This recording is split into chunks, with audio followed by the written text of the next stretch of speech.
तर नाशिक महानगरपालिकेचं पक्षीय बलाबल नेमकं कसं आहे, सध्याचं काय चित्र आहे, सगळ्या पक्षांचा विचार करता ते सुद्धा आपण पाहूया। नाशिक महानगरपालिकेमध्ये एकूण जागा आहेत 122, भाजपनं 72 जागा जिंकल्यात।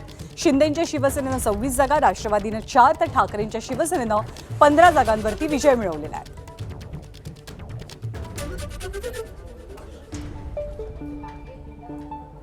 आणि उद्या महापौर पदाची सोडत काढली जाणार आहे। या सोडतीकडे सर्वांचं लक्ष लागलंय, कारण कोणत्या प्रवर्गाची सोडत निघणार याची उत्सुकता कमालीची ताणली गेलेली आहे। काय अंदाज या सोडतीबाबतचे वर्तवले जात आहेत ते सुद्धा आपण ग्राफिक्सच्या माध्यमातून पाहूया।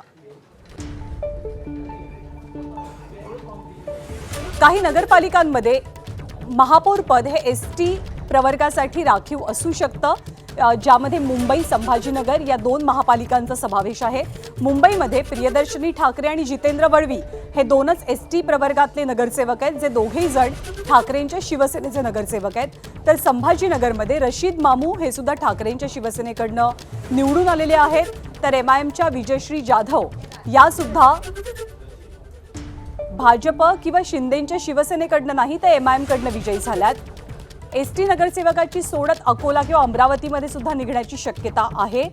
काँग्रेसकडनं जया गेडाम आणि भाजपकडनं गजानन सोनू हे 2 नगरसेवक एसटी प्रवर्गातले आहेत। अमरावतीमध्ये अर्चना अत्राम काँग्रेसच्या आणि पंचफुला चव्हाण या भाजपच्या नगरसेविका आहेत एसटी प्रवर्गातल्या।